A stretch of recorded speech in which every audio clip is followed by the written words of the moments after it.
So how does the 3D printer work? One way we can demonstrate what it kind of does is with my handy dandy glue gun. Very similar to the glue gun, if you would imagine this is our extruder from the printer.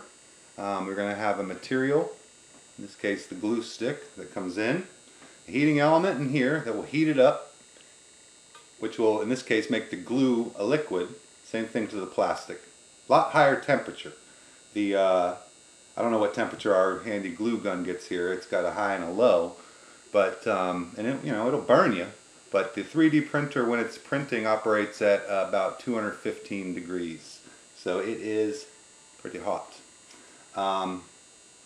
So anyway, if we wanted to make a 3D shape using our glue gun, traditional printers have what's called an X and a Y axis. X,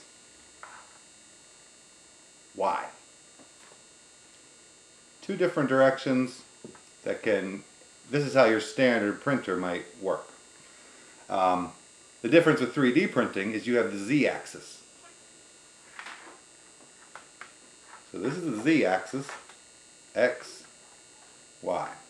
Two different directions, but also up and down, making it 3 dimensions.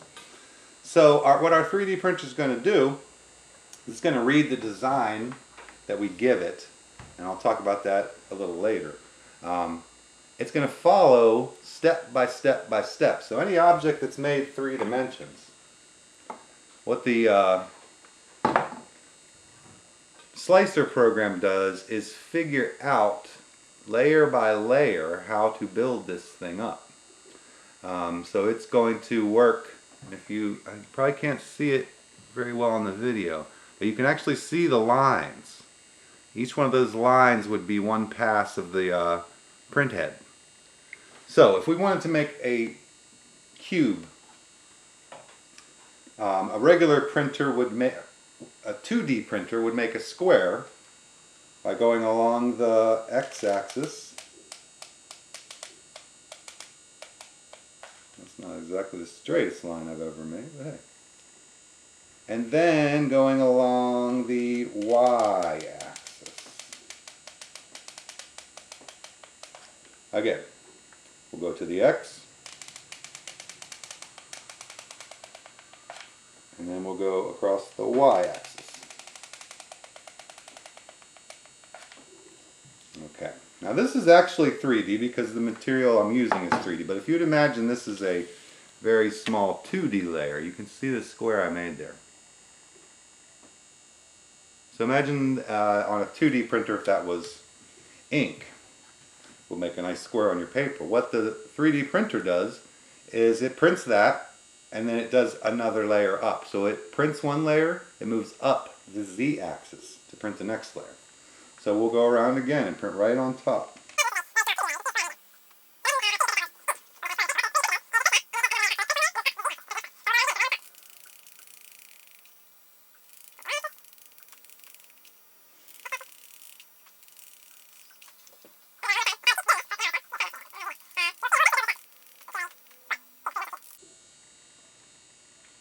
So just for fun, I'm going to pause the video here and see if I can make this a little bigger.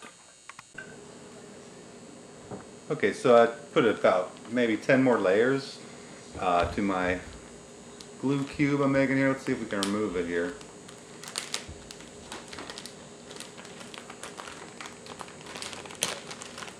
So this is a similar problem. I'm using glue, so obviously it's sticky.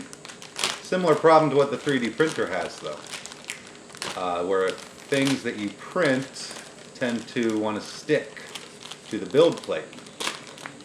The way the 3D printer solves this problem is it builds underneath the print one of these. This is called a raft.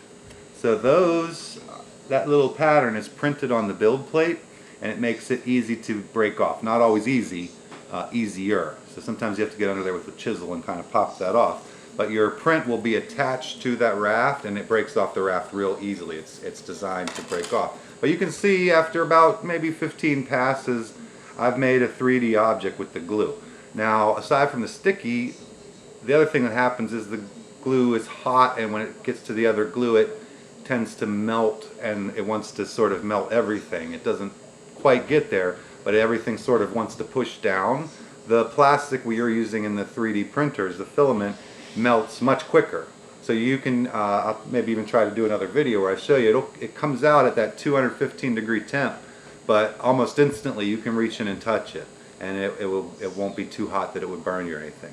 So if I would continue, you could imagine if I'd sit here for another hour and a half, I could keep building this up along the z-axis until it was a big square, and I could make you know, a pen holder or something out of that. But that's the way we get a 3D object, by building up with additive printing.